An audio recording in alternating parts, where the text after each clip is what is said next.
Draft your LCS team and earn money. Alpha Draft. Just an amazing game. Like, we've had some great ones today, but the adaptations from EDG to come back in what looked like an unwinnable position, and then the way that Snake closed it out, the aggressive flashing from Crystal. I mean, Crystal's the story right there. We didn't know what he had past Tristana and Sivir, and Draven was certainly not the top of my list after that. So how did EDG shut him down here? They're going to keep banning the Tristana. Probably a smart move. Yeah, I mean, we're straight into Champs League here, so let's go through it. Snake has swap to the blue side. LeBlanc, not Aurelia there, 3 bans. And Jana, Tristana, and Lissandra, sorry, 3 from EDG. And Snake snap off that Rex side. Absolutely no consideration whatsoever. They're happy to get it, of course. Clearlove showed so much pressure on that champion and showed off how strong a pick it is earlier in the LPL. So smart to snap it away from here.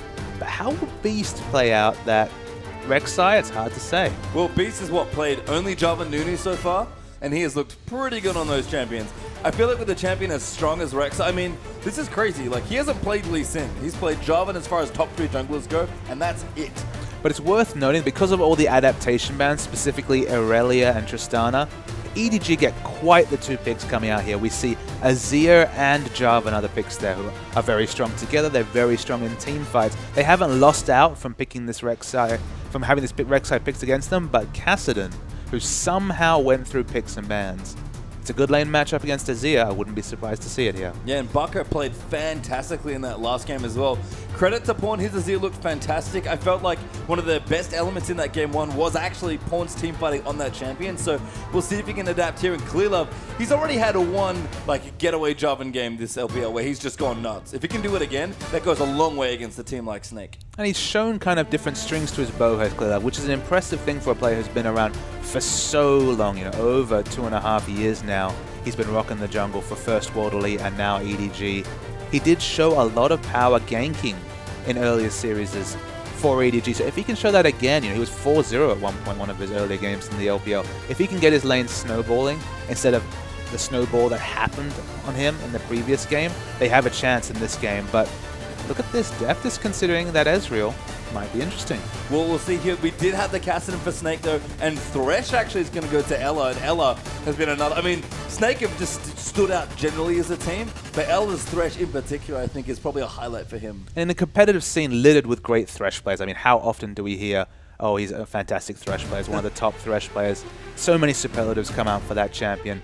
Ella has been really on point. He wasn't even required to play kind of that primary initiator or a strong disengage threat in the previous game. He played fine. It was more his vision that defined his play. This game he can play a champion with a bit more highlight reel potential and really show it's not the vision side of his game necessarily that really defines it. Yeah, and you were right about one of the picks there for EDG as well. That's Ezreal, and the Braum is the bottom lane there for Eggwood Gaming.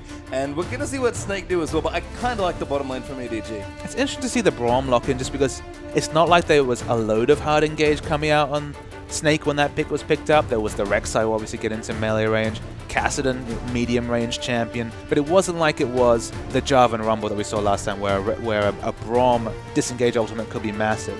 They just kind of looked in maybe for the gank potential, maybe for the passive. It's hard to say why they've gone for such an early Braum pick, but obviously they're trying to keep their top lane options open.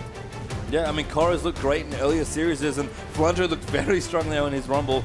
He's going to have a different champion, though. Crystal actually is going to go with Caitlyn as his AD carry, and Xerath is presumably going to Bucko in the mid lane, which means Flandre is on a new champion, and it's Kassadin. Yeah, defaulting onto the Caitlyn is Crystal here. The Kassadin top against Jax matchup. I have to be worried about whether Flandre will be able to exude enough pressure onto this Jax. I worry about the situation where Koro can kind of shrug off the Kassadin damage and just farm up, because in the late game it's kind of a crapshoot as to which champion there is going to be stronger. My first instinct will be Jax, but there's always potential where Kassadin's mobility can really be the key factor in a team fight. And it's like another very high execution comp from Snake. We actually didn't really touch on that in the last game, but the comp they played with basically Rumble and a bunch of zoners with a Draven as their main carry, that's a really difficult comp to execute properly. And for the most part, with maybe a few strategical mistakes towards the middle of that game, they played exceptionally with Crystal's Draven. It was basically a more risky version of the same comp with a Tristana, because with a Tristana, the guaranteed AoE damage was going to come in, you can go in and get those resets and reposition in fights. they didn't have that sort of option with the Draven. It was literally all about Crystal's positioning. The one time he was sort of flanking to the side, couldn't get the damage in, they couldn't win a fight. But once they sorted that problem out, it worked with the same sort of flavor. So they always kind of play around that Tristana pick. The Ezreal's a very different beast here, though, from Deft. And now having that Ezreal matchup will be very interesting for Crystal. And the other thing for Flandre as well here is he's had 4 straight Rumble games until then. And I guess we're going to talk about it, guys. We'll be right back here with the second game between Snake and EDG.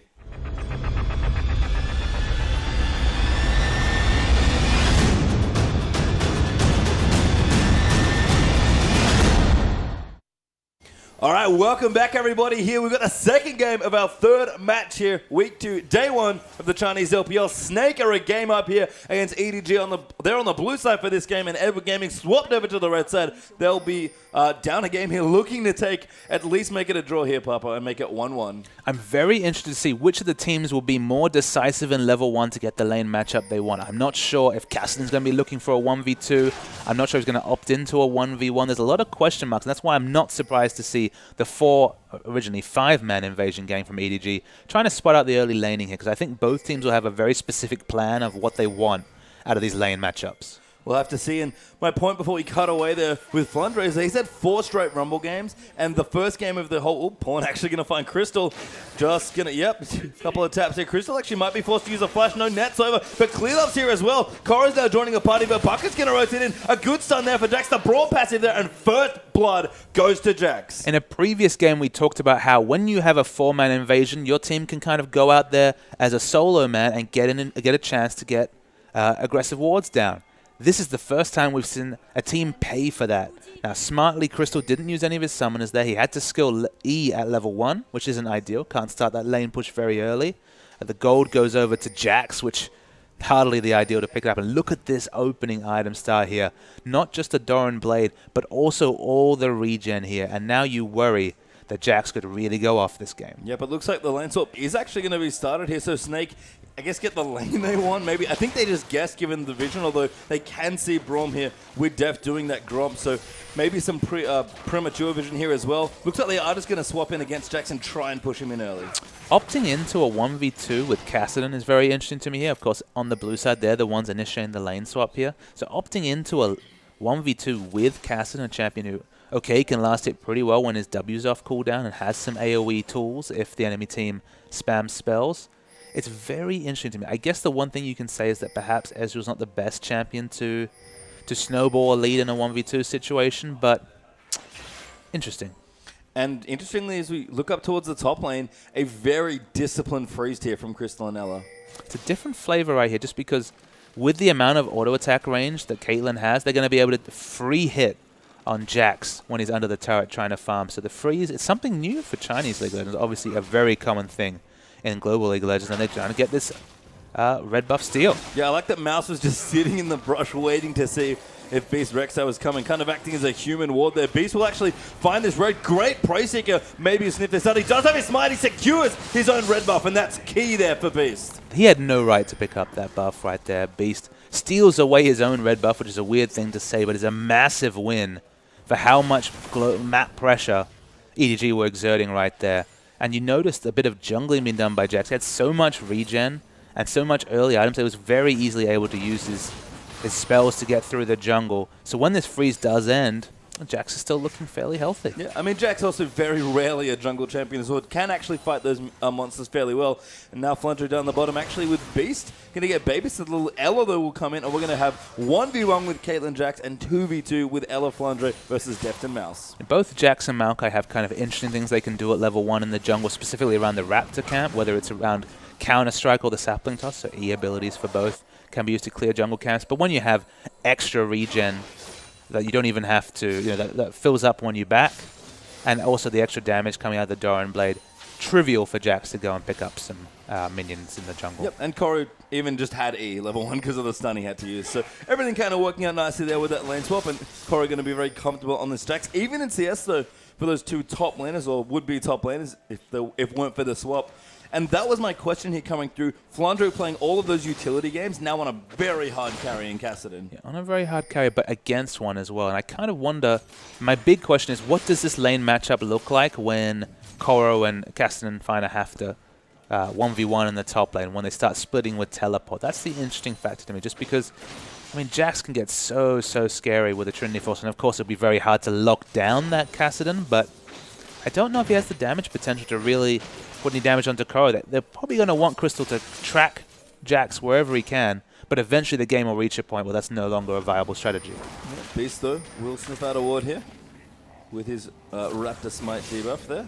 Bucker actually a little low. Pawn again getting aggressive in his hands. In fact, Bucker has to be very careful, getting a little low, forced to use the heal there, and Pawn got a free summoner spell there. That was just a bit of lazy laning coming out of Bucker there. There was no reason with Beast pressure they should have to do that, but oh dear, He's actually the Rek'Sai damage. Yeah, heal does get used, and Beast doing so much work there.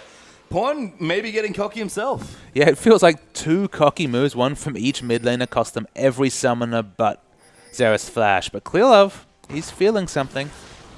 Beast really wants this here, but now Clearlove's going to come in, and Bucker is way too far extended. That's a great knock-up as well after the EQ flashing there, but Beast is actually going to go in, doing a decent amount of damage, and Clearlove cannot pull off the gank. He deserved better with the fantastic EQ flash mechanics there to be able to get the knock-up. Not quite enough damage. It's a game of inches in this mid lane. Almost everyone has almost fallen down in the first 5 minutes here. Yeah, and as is typical of Chinese League of Legends, Mouse is here as well in the mid lane. Help Pawn push, which is going to be nice, but he just wanted to try and get the kill. Deft out on mana, going to go back as well, which would open up maybe a bit more room for Flandre's Caston, who's slightly ahead of Jackson CS. And you can see the difference in laning power between Ezreal and Caitlyn coming through here in the CS values. Cassidy, a champion who you'd never really think has any position to pick up CS in a 1v2, is actually about 10 CS ahead of Jax, which is a massive win if you're Flandre. Yeah, and Crystal has been playing very well and towards the top half of the map here, but with very few wards for himself, although he does actually have one there to maybe spot Clearlove coming in. Could be in trouble here with this gank, but Crystal is playing very safe in this top lane, almost laning like he would be in a safe top lane. Has to be careful here, though. It's quite extended, and Clearlove, the EQ's available, no flash. Yeah, he's going to go in Crystal. Oh, gets caught by netting, and that's not good. The smite does follow through, and Crystal actually flashes out. He will be safe for now, but Clearlove, another great gank. Yeah, his ganking sense on Jarvan has been very impressive once the LPL split started right here. Does it again right here. Now Crystal has to play so much more defensive, of course. Has Ella now to give him a pseudo-escape. Nice timing, actually, from Ella. Going to walk back and make this a 2v1 lane once again. We can see Beast getting a Rek'Sai ultimate down towards the bottom half of the map here. Flandre comfortable. He's going to be left in a 1v1 briefly here with Mouse. Although Deft and Clearlove now are coming down the bottom lane. But Clearlove's actually paying for his aggressive play. We're tracking this ultimate. Yeah, Koro, got to be careful. Crystal almost gets hooked. And there's Ella actually going to get the real hook there under Koro. There's Ignite coming in as well. That's going to force Jax to flash up. But Ace in the holes here. It's probably not enough damage, though. And Koro does get away safely. Didn't quite have the mana to use that ability either there. So close to the mana to pick it up. Koro lives to fight another day. And one thing I wanted to comment on, Rek'Sai is actually 2.5 levels ahead of Clearlove. So while Clearlove's been very present on the map, Rek'Sai and his ultimate and the mobility it provides means that he's able to stay well ahead in terms of levels, which places them in a great stead for a Dragon fight when they finally swap Crystal back to bot. Oh, Mouse in trouble as well. Beast going to flash forward. The Xerath bolt's going to just hit there. Need one more auto there coming in. Azir, though, will come through. Good ultimate there to keep him away, but Beast will get the kill onto Mouse with, I believe, the red buff. No, it was the fade-away burrowed Q that picked up the snipe right there. Amazing.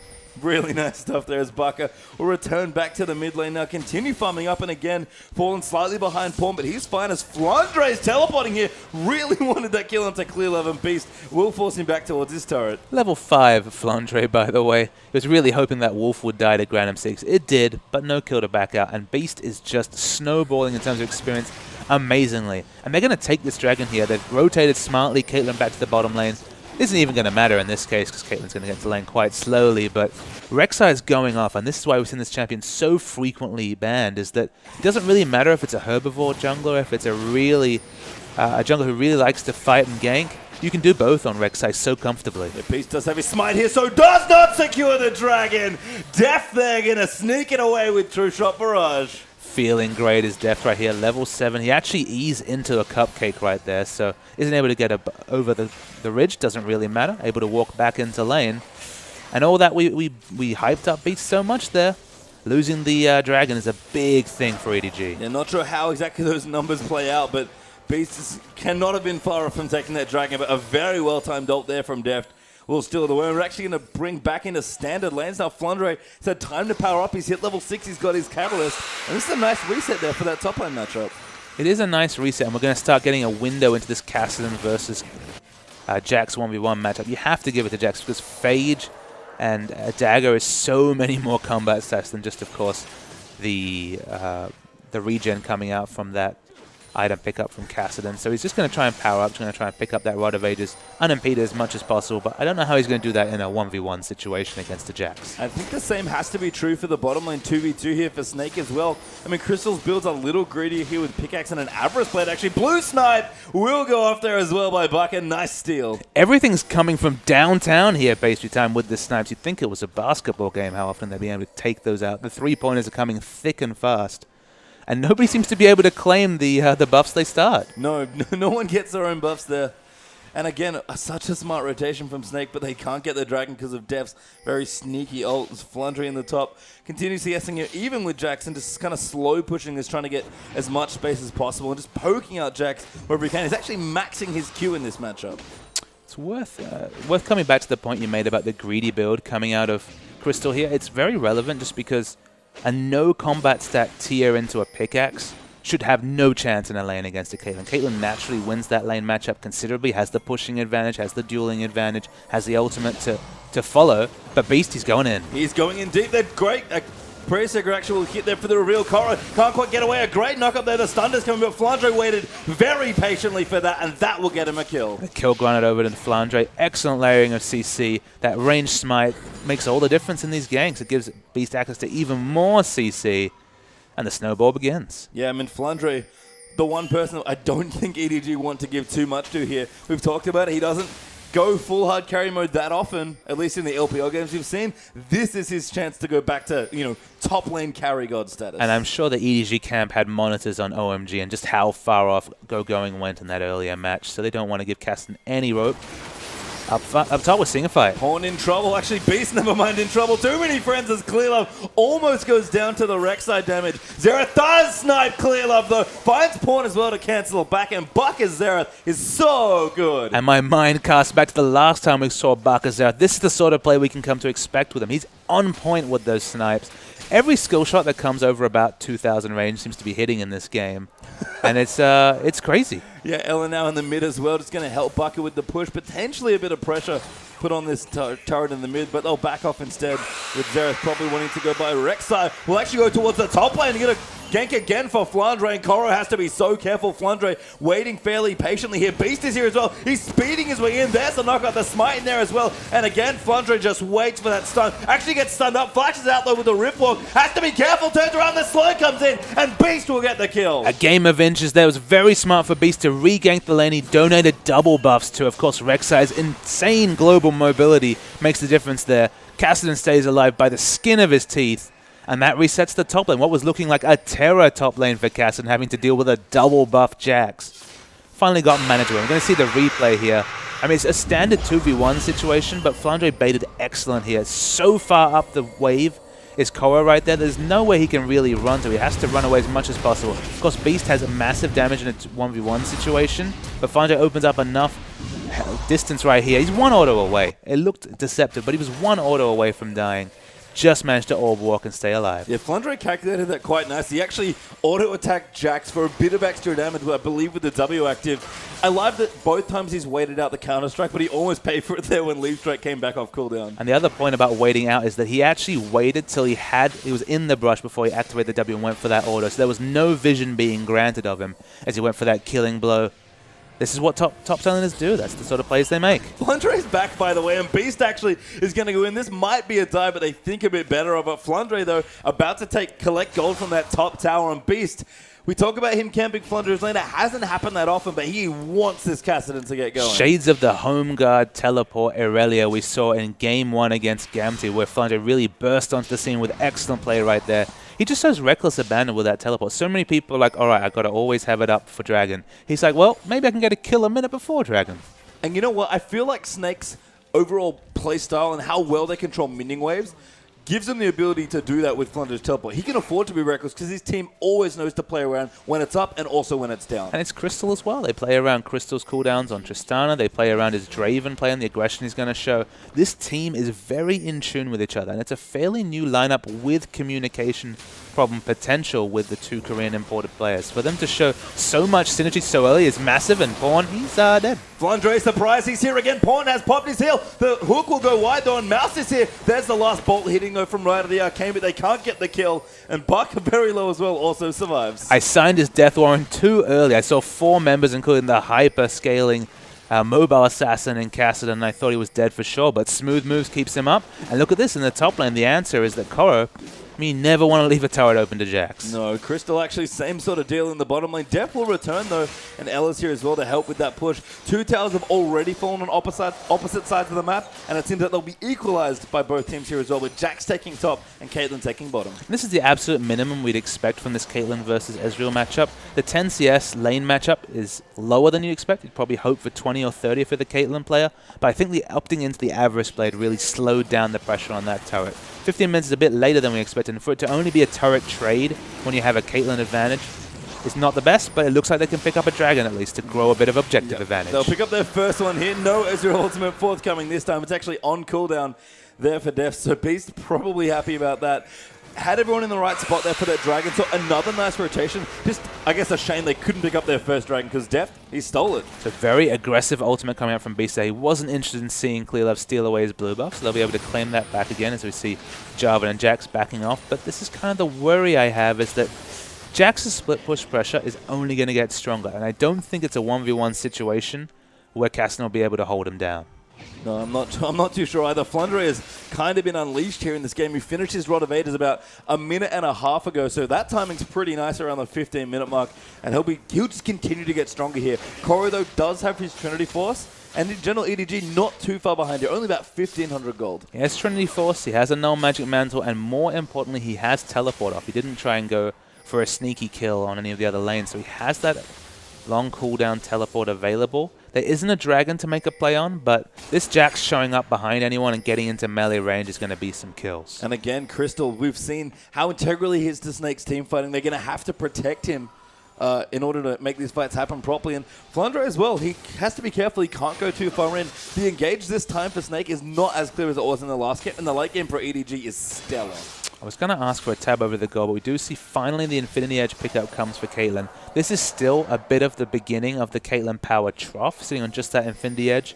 No one ever questions a late game Caitlyn, just like no one ever questions a late game Tristana. But only having a 200 gold advantage over Ezreal is a significant factor here for EDG, because Ezreal's getting closer and closer to that Iceborne Gauntlet or potential Trinity Force pickup next.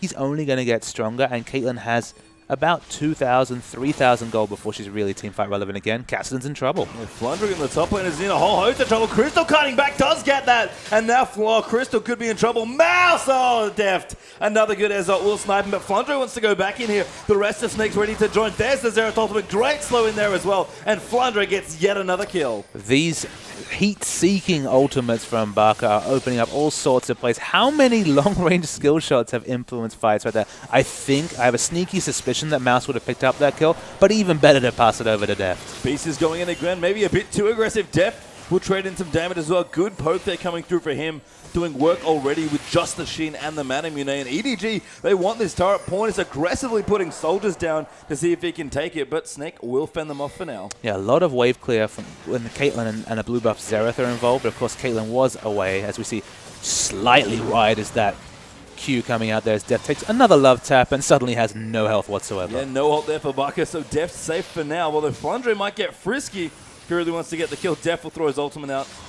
as he, does now start to head back to base as well. We saw another cute little synergy there as well. We've got the Thresh and the Cassin, so Flundre, if he wants, can go real deep. Absolutely. You can just riff walk in, take the Lantern out. We see that poke combination come out maybe when you're sieging around a inhibitor turret. It's risky. There's always that split-second chance that you'll get caught before you can click the Lantern, but it's that nice little synergy you're afforded. Yeah, especially if you're predictable, you can run into trouble, but Flundre is getting things going here. His CS is actually quite low, at least compared to the other games we've seen him on. 125 or so at 90 minutes is not stellar, but he's ahead of Koro by quite a nice margin. I mean, being 20 CS ahead of your lane matchup as Kassadin is instantly a great thing. It doesn't matter who you're laning against. It's a wonderful position to be in as Kassadin. Again, my only issue with Snake is who is going to split push against this Jax, because I'm not convinced that Korra is the right person. So that Flandre is the right person on that Kassadin. Well, we'll have to see. I mean, Snake have to force some issues here. And Dragon's not up yet. Baron's up at 20 minutes in about 20 seconds time, but that'll take a while to go as well. We have seen Beast be very aggressive with his ultimate and try and pick off Jax a lot, which is very important against split pushing, but they're going to chase him again here. Korra looks like he'll get away, though. Very smart of Flandre to back off, noticing how much of the cavalry was coming through for EDG here. See some damage coming in. Good. Very low is Ella. Yeah, nice block there by Mouse. Ella will have to back away, though. They're going to keep defending this mid turret if they can. But Clearlove's rotated as well. Crystal's actually in trouble now. Depth with some really nice poke coming out through on that Ezreal. Beast will try and force him back. Barker as well. Probably has some gold to spend here, but doing a nice amount of poke damage already. Him and Pawn trade back and forth, but Korra is still collecting CS as we go. No, not that much gold, actually. Although Flandre's got a big amount to spend. They pretty much need to see Large Rod if that's where he wants to go next. Yeah, in this case, when you're sitting on so much gold, it's actually the one window when EDG really has a chance to push in this enemy team, just because Caitlyn and Xerath is instant wave clear 100% of the time with blue buff or having mana, or I mean any semblance of AP coming on the Xerath right here. Barker's sitting on gold, doesn't have blue buff, but he's able to abate the push and keep his turret alive. And Flandre is at least taking some of this side lane farm as well. Deft will now come down towards the bottom and clean it up. Oop, never mind. Could have a standoff there actually as Crystal does take the red buff. Beast's going to come back. He wants to defend the mid lane turret again with the rest of his team. Flandre backing off them. Maybe have to teleport towards the top. Beast's going to clear out some wards as well. And Snake continue to defend this outer mid turret. At the same time, Korra on that Jax. We see Caitlyn walking towards him. It's not going to be a lot of fun for Caitlyn if Jax gets on top of her. I mean, Korra's basically the big unknown this game. If Korra can keep alive, if EDG can ward smartly for a split push, I can't see anyone holding a candle to him in the top lane. Flandre does have his need to see that draw though, so can maybe contend with Korra just a little bit more. He's got to be careful, but Jax is quite squishy when he has only his Trinity Force. Let's see the first duel between those two here. You know this is going to be a damage trade right here. Yep, Korra wants to go in. Flandre immediately walks out. It's not really much of a trade. Korra just gets free hits, but Flandre answering back here in the middle. Do have a team fight brewing as well. Just some poke being traded back and forth. Again, Bucker kind of versus the poke there. From a Zeke, Clearlove though, going to go in, and that's the instant teleports coming in as well. Pawn gets the first call onto Ella. Korra dives in onto Crystal, and that Jax is going massive. Good stun there onto Bucker. And the damage has come through. That's 2 free kills there for EDG. The snipe does hit Clearlove though, so 2 for 1 now. The team fighting positioning around that pink ward was massive for EDG there. They was able to get so much damage. Flandre goes aggressive. He's very low on mana, and you have to think he might get cleared out, but so much damage on death. Crystal got to be careful as well. He's kiting back and forth. Pawn, though, look at the damage with the soldiers. There's a kill. There's a second kill as well as Def takes it out. And as the trade-off falls through, 3 for 1 there for EDG. In these extended fights, the amount of mobility and burst damage coming out of EDG is massive here. There's nothing Flandre can do. Kassadin's base damage has been nerfed enough times that he's really not going to get any bursts done. Yeah, he's looking for an extended fight, but an extended fight you're opting into against Jax, have fun with that. Yeah, Beast again, maybe looking for an exit kill. He wants to defend this Dragon. I think they'll be able to get it here, actually. Deft has pulled it out, but he's quite low. Has to be careful. Great Prey Seeker there from Beast. Will spot Ezreal moving on. Ella now done as well. Deft is trying to defend. He's got good poke. He's got the Mana Mune and the Iceborne done. Plus a blue buff here, and Clearlove's here as well. They're going to at least try and take the Scuttle Crab. And you look at the mini-map quickly before the action comes. There's a huge minion wave pushing in for where Jax has done so much work in the top lane right here. There is an equal blue push coming down in the bottom lane, but you'd have to think the side waves favor EDG. They've got double pinks down. They've definitely got vision secured around this dragon. Yeah, and this is the second dragon for either team here. They've got 1 each so far. Double pink ward there for EDG as well. They've got plenty of vision over. Crystal's got to be careful. Does not quite have a static Shiv yet, but does have a Zeal, so going to add a decent amount of damage back in as well. Other than that, Beast is building up towards his Randuins. And I think EDG, it's kind of poke v poke here. The mid laners here are both very good at zoning. Deft was able to go to bottom lane quickly and push out that wave, so it is definitely a minion wave advantage for EDG. You have to think they're going to be able to secure this dragon here, but we might see a fight. A good knock up there by Beast. Actually sort of dueling Korra a little bit, but the Jax is very scary. Still a bit squishy, but the Giant's Belt goes a long way as well as that non-magic mantle and the ninja tabi. And again, we're going to have a poke war here. Pawn aggressively positioning his soldiers. Baka trying to get in position to use that ultimate, but he's still sitting on the same items I saw him a couple minutes ago. He's not spent gold yet. No, he hasn't had any big gold purchases whatsoever. He's starting to actually fall off a little bit in terms of relevant damage. Maybe going to be a Void Staff pickup here, hard to say. But it looks like EDG have started the Dragon. Beast is going in aggressively. He wants to try and steal the Dragon. Clear up though, gets it away already, and Beast could be in trouble. He does Lantern out there, and they're poking over the top now as well. Koro looking to get sniped off. So many good skill shots. Can't quite get the last one, and Death gets caught up there. He's got to be careful, and Ella gets that kill with the help of Flandre. Pawn though does pick up Crystal, so both AD carries dead. Flandre gets the next kill there. Now Clear Love in trouble. Almost gets knocked up there through the EQ, and 2 for 1 there for Snake, but EDG did get the Dragon. Both AD carries were caught in no man's land and assassinated very early into that fight, and that suits a Kassadin absolutely. Jack's not able to stay in this fight. Philandra did some excellent cleanup work, which of course is what we know Kassadin to do. He's got the home guards as well, so we can expect the home guard teleports coming out in about 2 minutes time. Yeah, and an important tower here as well for Snake. They take out their mid turret now, EDG's mid turret, get themselves a bit of extra gold. They're kind of back into the gold lead now. It's been super back and forth between these two teams, but about 1,000 gold ahead for Snake. 3 turrets each here, a bevy of kills on both sides, but maybe most importantly, EDG are 2-1 up in Dragons. In team fights, we're going to have to really track the play of Baka. We've already said, look, he's got those skill shots down pat. He's probably got quite a bit of gold to trade on, but his big issue is here. I mean, Xerath loves sitting at 1,000+ range and sniping people. He has to contend with a Jax with plenty of mobility and ability to get on top of him and stun him. Jarvan is always seen as the standard counter to a Xerath pick just because he's able to close so much distance and lock him down. Azir can close distance, Braum can get a flash ultimate off. It's very hard for Baka to navigate these fights correctly, especially in an open space. They kind of need a vision advantage and to fight in a jungle where he can kind of freely use his spells on the short cooldowns, or he's really going to struggle in a long, drawn-out fight. And we mentioned it in the draft as well. This is a one-tank lineup for Snake, and it's very execution-heavy. A lot like their Game 1 comp, but the difference here, they don't have nearly the same amount of snowball here. And again, Flandre, he's been put on a carry champion. Can he carry from this point? I mean, there's plenty of good options here for Snake, but the team fights are very difficult to play properly. It hasn't been the Crystal Show this time, of course. Still farming away. He's kept the average blade for, what, 20 minutes or so at this point? Maybe at least 15.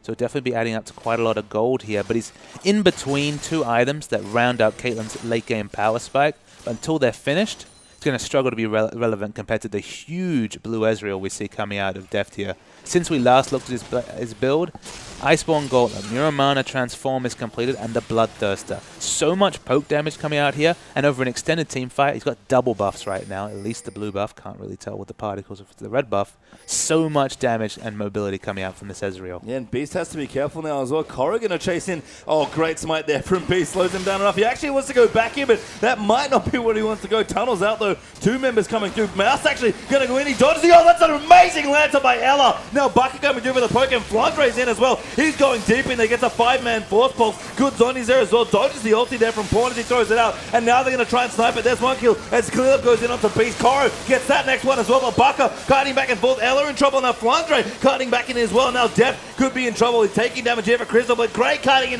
in there as well. Baka can't 2v1 here, and there's the S coming through. 5 for 3 there in favor of EDG. Over the extended fight, it's Def that cleans it up. He has so much damage right now, and although Caitlyn has the tools to be so close to her power spike, doesn't quite have it right now. It just wasn't putting out the same damage as this blue Ezreal here, and the mobility of both Azir and Ezreal is what carried them through that fight.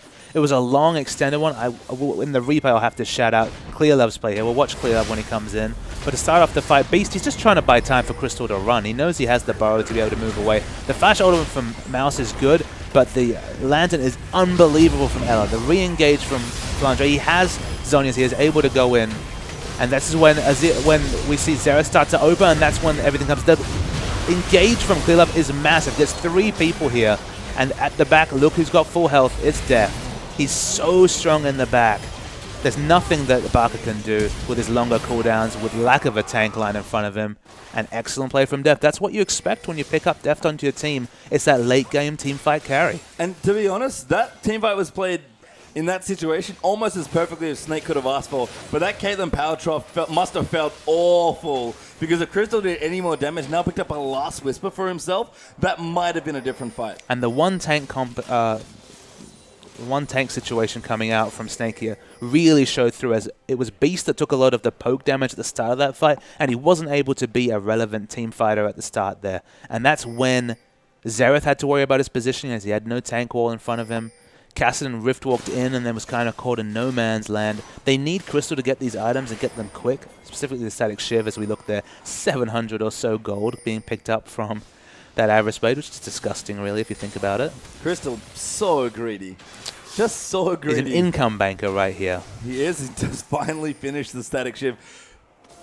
Basically pays at least for the recipe and a little bit more as well after all the Avarice Blade money that he got. EDG, they're actually on top of Baron Beast. Looking in there, maybe trying to smite it away. It's getting low. He's got to be careful. But Finder's in the back as well. He picks up Mouth. The Baron actually regenerating. Ella's back in there, but Pawn picks up the kill and ults him out as well. Now Baka being chased away. Look, that damage they're coming through. But Crystal does go down. Def goes down as well there with a great stun from Baka. And Beats is coming back clear. He wants to steal it. He does get the Baron, but he will go down. His dying wish is to claim the Baron. He does get it, so he's able to take that away. If they had given up Baron there, they would have lost their inhibitor just because of the power coming out of the minions right here. So they lose the minimum, but that is the risk of taking Baron sneakily against a team with a Xerath. With that magic resist shred, those Qs from Baka were doing ungodly damage. Even Flandre on Kassadin was doing very respectable damage right here. They're able to take an inner turret. They weren't able to take an inhibitor turret, but they're starting to get a lot of extra vision around the map. Yeah, the 3-item power spike really coming up big there for Snake. Beats is going to get this tower and be able to ult down to the Dragon as well.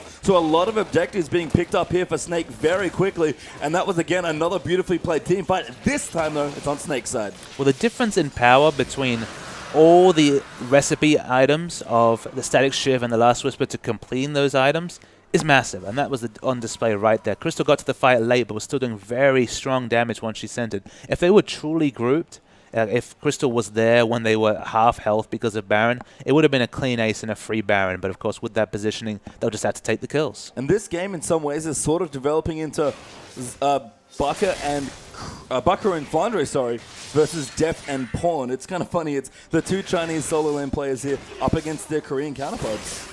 I won't discount Koro just yet. He's only 355, but he's getting closer and closer to that random. He's getting very, very tanky.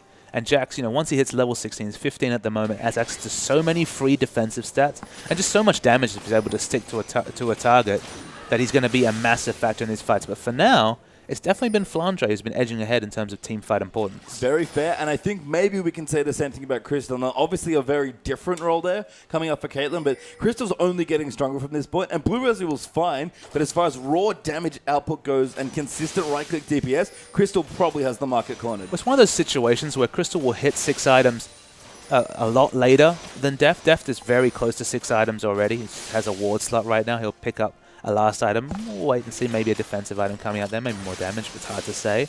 Probably a Blade the Ruined King, I guess, if I think about it. And that'll be it. That'll be in the next, 5-10 minutes. Crystal's just going to get stronger and stronger as this game goes on. And Caitlyn's often won't even opt into a defensive item just because of how much range and how naturally safe a champion she is in the late game once all her cooldowns get really short. So I do agree with you there. But the question is, can they deal with a 6-item depth in 2 minutes compared to 20 minutes time when we see the Caitlyn really coming in? We'll see. I think Bloodthirster, which I'm assuming is Crystal's next item, does a lot of work both on offense and defense for such a long-range carry like Caitlyn. So we'll see. Crystal is just cleaning minion waves out of the map right now, pushing the side waves out, letting Snake get a bit more control. And these big buffs are going to reset in a couple minutes. Baron should be up relatively shortly. Dragon in a few more minutes here. I believe it's 2-2 now for Dragons as well, so we couldn't have asked for a closer second game. And with the carry situation we've been discussing, we'd expect that EDG will be the team on the front foot here, recognizing just how strong their Ezreal is and just how close Caitlyn is from getting unmanageable. So they really need to get these aggressive wards in. They haven't had any on the map. It's a bit deceptive because you see all the pink tunnels coming through. But they really need to get aggressive wards down, start pressing the advantage they have right now. But then they start eating poke from Baka, and that poke is sticking. Yeah, I like the tower being put down here by Pawn though as well. Going to give themselves a bit more room here to pressure these turrets and try and take more structures. That's actually the biggest difference here. That last fight gave Snake 2 turrets, I believe, and EDG still only have the outer ring down. So I see Flandre actually just went and completed his Zonia's Hourglass, I believe, there. Rabadon's, I think. Rabadon's Death Cap, sorry, you're correct there. So he has a nice burst of damage coming out. No magic resist whatsoever being built on EDG. No need to rush that Void Staff there. He's able to meet this wave that Jax has pushed in. They take down the Azir turret, obviously not a massive turret destruction. The scoreboard is going to be a bit deceptive when it comes to turrets. We'll have to look at the mini-map to get the full information there. But now we're going to see it, the true test of bottom lane, the Cassidy versus Jax matchup. Yep, Flandre is here. He's actually only level 15, although he'll be 16 very shortly. I'm going to guess he's going to play a very hands-off approach until the minion wave crashes in. Yep, he's just going to clear these out. Yep, just waiting, hanging out, and he'll slap them away. Koro doing the same to the enemy Krugs. He'll steal those. And Jax is pretty scary. We kind of look down and he's got 2 defensive items and a Trinity Force. I mean, his damage relevancy is not gated by items. Just with that Trinity Force, the burst of damage you're able to do every 3 seconds or so with Empower are massive. I mean, he's just so tanky that he's just going to be tickled by Cassidy. I mean, there's no way for Cassidy to force him out of lane. Okay, Cassidy can clear waves, but no 1v1 pressure whatsoever from Cassidy on a Jax. Yeah, and Barker as well has had a great score this game. Picking up kind of a curious 4th item there. He's actually got a Haunting, guys. I mean, the extra flat magic pen is massive for the amount of gold you invest into it. So if you're talking about 1485 gold worth of value, he's getting massive value from it right now. If there was an Aegis completed on the side of EDG, then it'll be less useful, but he's so close to doing true damage to multiple people here. I think it's a very worthwhile pickup. Good block there by Mouse as well. Attempted poke there from Crystal with the Caitlyn ultimate. Doesn't really do too much right now, so why not use it? But Mouse will block that away. And Braum is actually very tanky as well as this next dragon. We'll be back in a minute 20. Baron about 10 seconds after that as well. And Snake doing their sidewave manipulation. Think Flandre down the bottom, running interference with Koro. This could get hairy swiftly as the big buffs do respawn. Absolutely. I'm just looking at the top wave here. Seems to be just about pushing in terms of EDG, but of course this ultimate will completely change that. It's definitely going to be sidewave pushing in power of EDG. Felt a bit of Ziggs flavor there with the ultimate flying across the map. And it's Cassidy here. He's going to be able to do a valiant effort, but once EDG converge, it's going to be a free turret. Yeah, Rek'Sai just rotating down, using the ulti to cover about a quarter of the map, but that turret melts there under EDG's damage. Deft and Pawn between Azir and Ezreal.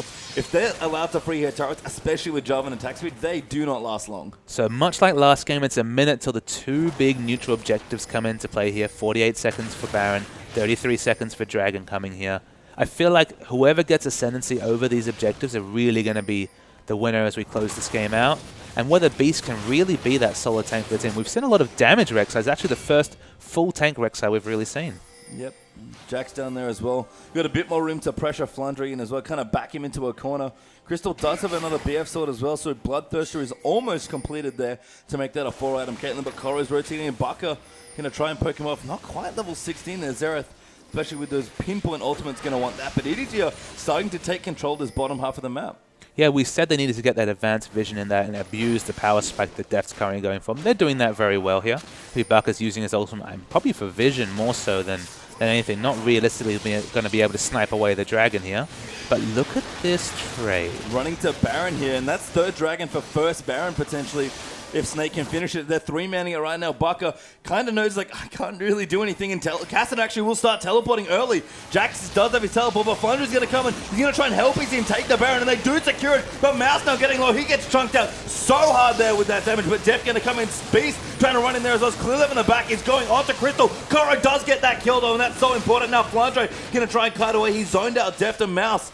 Beast a little low as well. Clearlove dives in, but Crystal does get the kill. He's still dead, but somehow gets it. Now Baka being aggressed on by Koro, who's so tanky. He does chase out, gets 1 kill, but 4 kills already down. Snake somehow winning this fight. Koro is trying to make a difference, but there's the ace. 5 for 2 in favor of Snake. It is unbelievable how long Baka lived once Jax jumped on top of him there. Excellent use of flash, excellent peel from his team. He would eventually fall just because that's how Jax is. He's a very sticky man. But winning that team fight there and picking up the Baron, and this game's turned completely on its head. And that was one that I would like to replay on 2 different screens in about quarter speed, because what happened there was insane. Snake just made a really awkward situation with another aggressive teleport by Flandre into a beautiful ace. I'm sure we'll get a replay coming through soon. I'm going to probably focus on Baka just to see how much he did so much damage there, because once Crystal got taken out of that fight, I thought for sure it was going to be a team fight win for EDG, and for it to go the way it did, amazing. Really was. There's Beast going to do a bit of counter jungling. The best thing, though, for EDG, they lost, I think, no structures, maybe a tier 2 turret in that exchange, so couldn't quite get anything else done, could Snake, but they now give themselves an opportunity to get very aggressive with the sidewave push. They still have those 2 Baron buffs up on their teams. They still do have if they could really focus on one lane, they can still push that in very hard. They lose the ability to push in multiple lanes at the same time, but they still do have a Baron buff to trade on. Combat stats there as well coming through for the Baron. And of course, that gold quite handy there. And Snake actually have a pretty good lead here of about 4,000 gold. And as we do have a pause here, I definitely want to slow it down because these two teams have just been going at it in both of these games. But one of our big questions, Papa, sort of moving in, thinking about Snake as a team, especially playing against a team of the caliber of EDG, was what are they like when they're behind? That's kind of the question we've been looking to answer through the course of this series. And they're certainly not outclassed. They certainly have ways of getting back into the game. They do that decisive Baron in this game, much the same flavor that World Elite did it. Sorry, that EDG did it in the previous game. They're very competitive. They have a lot of interesting things. I mean, the big thing for me here is the Jax. We finally saw what an unchecked Jax can do in a team fight, and he ripped the team apart. It wasn't quite enough to take the team fight win, but it's still a big question mark as we continue on in this game. Yeah, we are going to be back here. Baron still ticking on a few members here of Snake. And again, with their gold lead, they're going to see if they can make it happen. EDG, by the way, playing fantastically from behind and have basically been behind all game. But we're getting very late in this one. Almost 40 minutes have elapsed between these two teams. And not entirely sure if there's a compositional advantage, but these fights, all of them have just been absolute slugfests. And it's at the point where I'm actually not sure where we're at in terms of Dragon. I believe 2 stacks on the side of Snake. I'll wait till we see something from the EDG side. But I imagine it's all tied up or very, very close. 3-2 perhaps is the lead that EDG is showing right here, which, I mean, it's all tied up, Pastry Time. Yeah, I mean, they just traded Dragon for Baron, so EDG are one up, but, you know, it wasn't a fourth or a big clutch fifth Dragon, so, I mean, objectives are going late here. The first Dragon must have been taken relatively late. It's hard to remember with all the craziness that's happened here.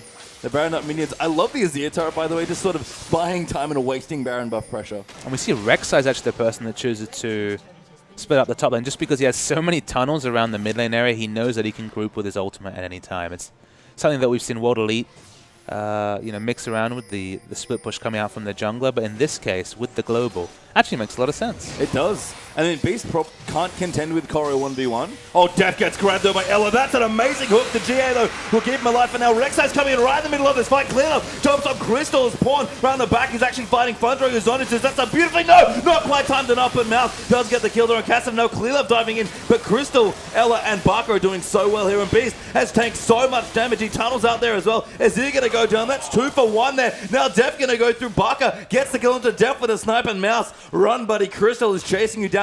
Does stand behind me on towards Korra. Gets out, but 3-1 there in favor of Snake. Just a heroic engage coming out to Def that dies through his Guardian Angel over time. But look on the other side, Crystal free hitting the whole time. He's got that bloodthirst. It's the late game Caitlyn that we all worry about. Much the same flavor as the Tristana we've seen from him so many times before. And they're going to get objectives here. The question is just how many. And for a one-tank comp here, Flandre is doing a beautiful bruiser impression on this Kassadin. This inhibitor turret is not long for this world. This inhibitor likely falling as well.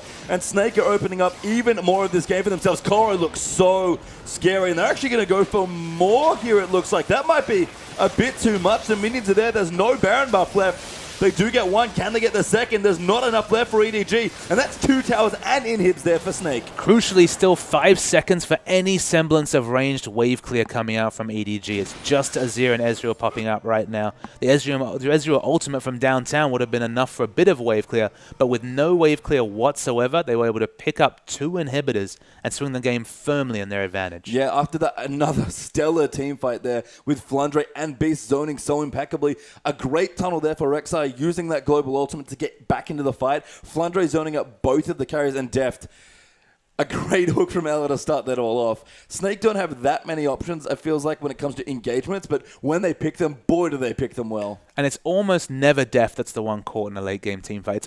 He's well known for his positioning. He's always said, look, he's not the best laner. He's still a very competitive laner, but that's not his strong. It's all about the late game team fight. To die through your Guardian Angel as Ezreal in a late game team fight, that's a head scratcher. And we know that Thresh is a very valued pick in China. Ella showing off a little bit why that is. And Snake, again, have put themselves in probably the best position to win this game based on their comp. They're 6,000 gold ahead. There's 2 inhibs down, and Dragon is going to be a much easier. And the next objective, where they want to pressure, is important. I think for me, if Snake are going to actually 2-0 EDG, which is probably the reverse of the result we thought we were going to get coming into this, they must close this game strong. Because EDG, despite the deficit, still have a chance to win. And that's what they showed in the previous series, where it looked like they had no way of getting back into the game, and they went for that really aggressive push into the no inhibitor turret, top inhibitor, and try and pick it up and get a bit of pressure going. They're happy to take small chances and make those decisive plays. That's the advantage of having experienced players like Clearlove to make those big calls to try and grind out a victory. It's looking very difficult with 2 inhibitors down, though. And talk about aggressive play, just decisive play, sorry. Decisive and aggressive might be the best way to describe the way Snake plays. Flandre especially, when it's go time, he is just already home guard teleporting in there from wherever he ends up. As we are back into this game, dragging up in a minute here, and Snake are looking to close out an incredible upset here in the second week of the LPL. And it would be an upset here, Papa. And this is the kind of implied power trough we see as we see going back. Caitlyn finishes her Banshee Veil. Now she's 6 item to match Ezreal's 6 item. In terms of right-click damage, it's not even a contest. Not even the same league. Crystal will be doing massive damage on this Caitlyn. And you know, we talk about Crystal and his propensity for hypercarries. Caitlyn here ascended into that hypercarry status now. This dragon is going to go real quickly here once it spawns back up. And Baron's going to be up about 1 minute 15 after that. Rek'Sai already ulting down the bottom. Going to look to get the waves pushed as well.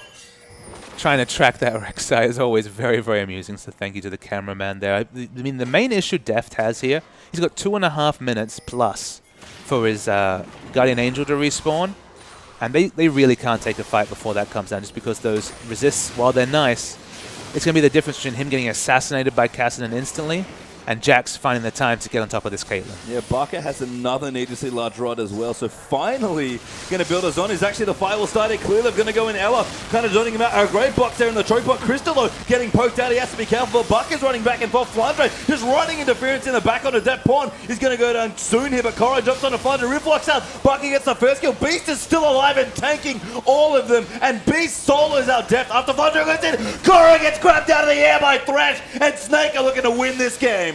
Ella is just insane with these Thresh hooks. And how is Beast still alive? He's still fighting. He managed to assassinate Deft. He's not going to stop.